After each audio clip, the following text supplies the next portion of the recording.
इस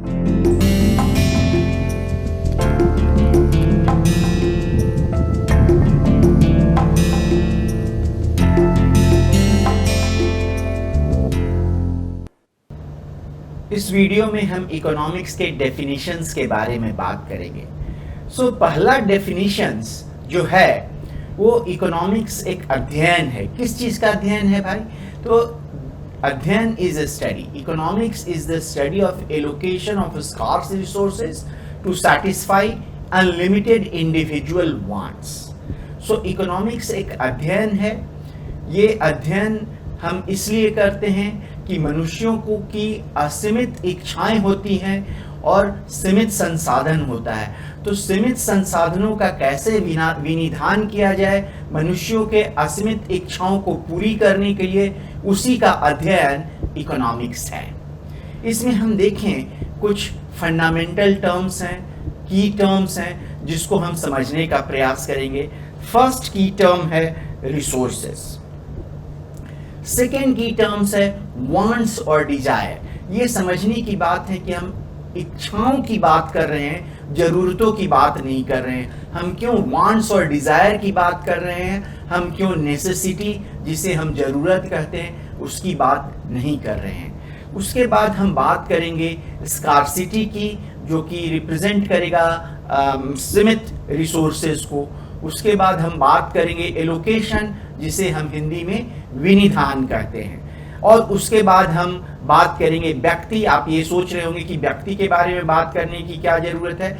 हम यहाँ हमारा अभिप्राय व्यक्ति से थोड़ा डिफरेंट है, जो कि हम डे टू डे वर्ड्स में यूज़ करते हैं। तो आइए हम संसाधनों को समझें। बट संसाधनों को समझने के पहले हम एक दूसरा वर्ड है उसे समझने का प्रयास करेंगे। ये वर्ड है वस्तुएं। हम वस्तु से क्या समझते हैं? तो वस्तु वो चीजें हैं जिनका उपयोग लोगों के इच्छाओं की प्रतिपूर्ति के लिए होता है। वो चीज जो हमें सैटिस्फाई करती हैं, वो चीज जो हमें सुख प्रदान करती हैं, उन चीजों को हम वस्तुएं कहते हैं। अगर हम थोड़े और डिटेल में जाएं तो हम दो तरह के वस्तुओं के बारे में समझ सकते हैं। ये दो हैं मूर्त एंड अमूर्त वस्तुएं। मूर्त टैंजिबल को कहते हैं, अमूर्त इनटैंजिबल को कहते हैं। दोनों में क्या है? मूर्त वस्तुएं फिजिकल, उनका भौतिक अस्तित्व होता है, उनका फिजिकल प्रेजेंस होता है। अमूर्त वस्तुएं जो होती हैं वो उनका फिजिकल प्रेजेंस नहीं होता है।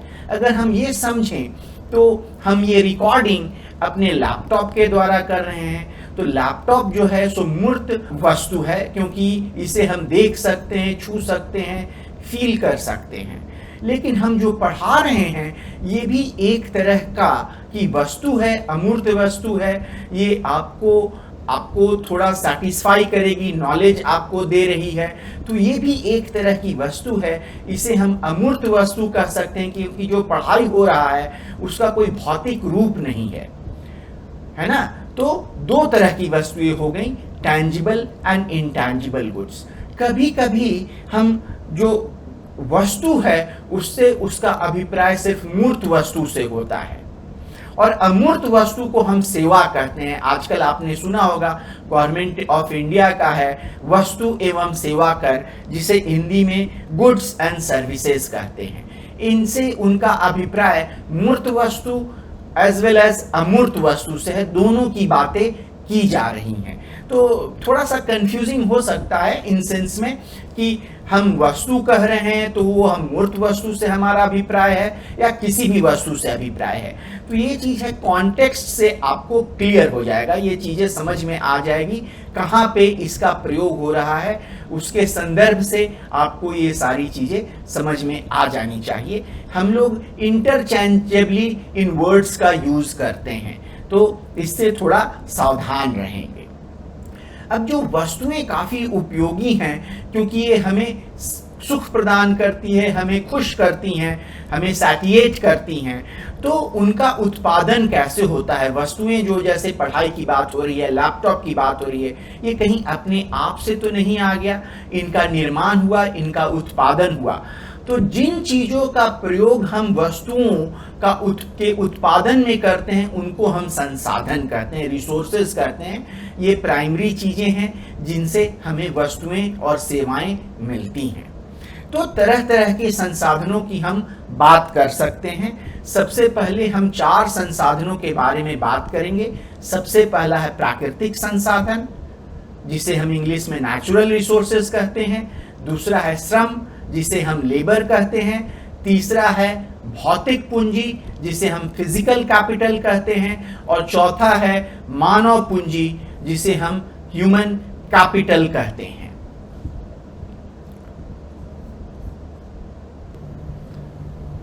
तो अगर हम नेचुरल रिसोर्सेज प्राकृतिक संसाधन की बात करें तो इसमें एग्जाम्पल्स उदाहरण होंगे लैंड, जो कि भूमि है, जल, खनिज, तेल एंड लकड़ी।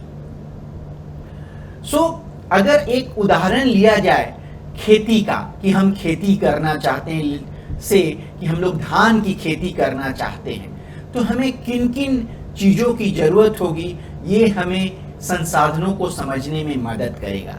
तो सबसे पहले खेती करने के लिए हमें भूमि की आवश्यकता है, हमें सींचने की आवश्यकता है, सिंचाई के लिए हमें जल चाहिए। अगर हम हल चला रहे हैं तो हल बनाने के लिए लकड़ी की ज़रूरत होगी। अगर हम ट्रैक्टर का हेल्प ले रहे हैं तो हमें उसमें डालने के लिए पेट्रोल या डीजल की ज़रूरत होगी, तेल होगी, जो कि नेचुरली मिल रहा है। पर ट्रैक्टर कहाँ से आया उसकी बातें भी करेंगे। और इसी तरह कुछ चीज़ों में खनिज का भी उपयोग हो सकता है।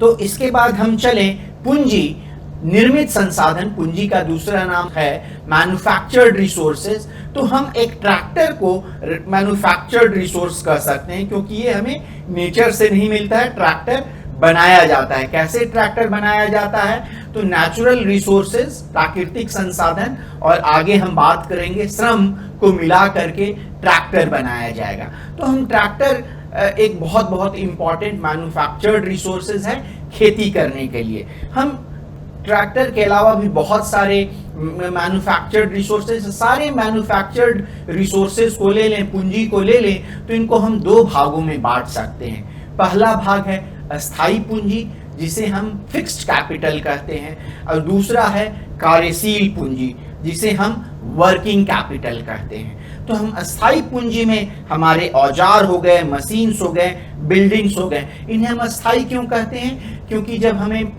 एक बार कोई चीज़ का निर्माण हो रहा है तो ऐसा नहीं है कि उसमें औजार, मशीन या भवन पूरी तरह से खप जाएंगे। इन औजारों, मशीनों का प्रयोग कुछ और चीज़ों के निर्माण के लिए किया जा सकता है। तो इन सेंस में ये अस्थाई पूंजी हैं, क्योंकि इनका प्रयोग बार बार किया जा सकता है। उसी तरह से हमारे कार्यशील पूंजी हैं, जैसे हमें खेती करते समय हमें खाद की ज़रूरत होगी, तो खाद के लिए या बीज की ज़रूरत होगी, तो हमें उसके लिए नगद मुद्रा की आवश्यकता पड़ेगी। तो नगद मुद्रा एक तरह की वर्किंग कैपिटल है, हमें खेती में या किसी और भी कामों में हमें सहायता करती है। उसी तरह से कच्चा माल जो है वो भी एक कार्यशील पूंजी है। ये कच्चा माल और नगद मुद्रा दोनों जो हैं सो मैन्युफैक्चरिंग प्रोसेस के दौरान, निर्माण के दौरान खप जाते हैं, समाप्त हो जाते हैं। तो इस सेंस में ये स्थायी पूंजी से थोड़े डिफरेंट है। अगले 2 संसाधन है श्रम एवं मानव पूंजी। उनको साथ भी लिया जा सकता है और हम अलग अलग भी रह सकते हैं। तो अगर हम ये डिवीजन करें श्रम एवं मानव पूंजी, तो श्रम में 2 कैटेगरी हो सकती हैं, स्किल्ड लेबर और अनस्किल्ड लेबर। स्किल्ड लेबर कुशल होते हैं, काम करने में दक्ष होते हैं। अकुशल होते हैं, वो कुशल श्रम को सहायता प्रदान करते हैं, हेल्पिंग हैंड देते हैं।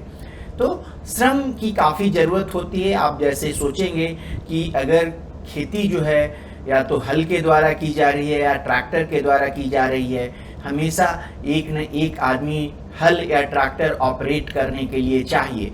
तो इन सेंस में श्रम की ज़रूरत होती है। श्रम एक बहुत ही इम्पॉर्टेंट संसाधन है। और दूसरा है मानव पूंजी, ह्यूमन कैपिटल, जिसे हम उद्यमी एंटरप्रेन्योरियल स्किल भी कह सकते हैं। इस उद्यमी का काम होता है सारे संसाधनों को एकत्र करे और उसका उपयोग किसी चीज़ के निर्माण, किसी वस्तु के या सर्विस के निर्माण के लिए करे। तो उस सेंस में मानव पूंजी की बहुत ज़रूरत होती है। सारे दूसरे संसाधन धरे के धरे रह जाएंगे अगर एंटरप्रेन्योरियल उद्यमी श्रम का अभाव हो, तो इसकी भी हमें बहुत ज़रूरत होती है। तो इस तरह से हम संसाधनों के बारे में समझे। संसाधनों का उपयोग है वस्तुओं और सेवाओं के उत्पादन में, और वही वस्तु और सेवा हमें सैटिस्फाइड करते हैं, हमें सैटिस्फाई करते हैं, हमें खुशी प्रदान करते हैं, हमें संतृप्त करते हैं। तो इनकी बहुत ही ज़रूरत है। धन्यवाद। जब हम वस्तु और सेवा की बात करते हैं तो एक और चीज़ को हम लोग समझ लें। जो वस्तु होती हैं, पहले हमने समझ लिया कि मूर्त और अमूर्त तरीके की हो सकती हैं, बट एक और दूसरे तरीके से समझें। हम कभी कभी 3 डिफरेंट तरीके के वस्तुओं की बात करते हैं। वन इज कॉल्ड गुड्स, एक को हम गुड्स कहते हैं, दूसरे को बैड्स कहते हैं, तीसरे को न्यूट्रल कहते हैं। अगेन, जिस तरह से इनका प्रयोग होता है पहले सीखने वालों के लिए कंफ्यूजिंग हो सकता है, बट जैसे जैसे आगे बढ़ेंगे ये चीज़ आप अच्छी तरह से आत्मसात कर लेंगे और ये कभी आपको कंफ्यूज नहीं करेगा। टिपिकली वस्तु से हमारा मतलब गुड्स से ही होता है, जो हमें खुशी प्रदान करते हैं और हमें संतृप्त प्रदान करते हैं। बट कभी कभी हम बैड्स की भी बात करते हैं, जो हमें दुख पहुंचाते हैं और जिनका कम होना हमें ज़्यादा खुशी प्रदान करता है। जैसे एक एग्जांपल हो सकता है पॉल्यूशन, है ना। पॉल्यूशन जो है, सो पॉल्यूशन का ज़्यादा होना हमारे लिए खराब है, तो पॉल्यूशन को हम बैड्स कहेंगे। बट इसको बड़े आसानी से गुड्स बनाया जा सकता है। हम पॉल्यूशन की जगह पॉल्यूशन में कमी को हम गुड्स कह सकते हैं। तो थोड़े अपने दिमाग के प्रयोग से इन बैड्स को गुड्स में ईजिली हम लोग कन्वर्ट कर सकते हैं। और न्यूट्रल गुड्स ऐसे होते हैं जो कि हमें, जिनके बढ़ने और घटने से हमें कोई फर्क नहीं पड़ता है। जैसे एग्जाम्पल होगा, मुझे एक कोई फल ना अच्छा लगता है ना बुरा लगता है, ये ज़्यादा होना कम होना उससे कोई फर्क नहीं पड़ेगा, तो मेरे लिए वो फल न्यूट्रल गुड हो जाएगा।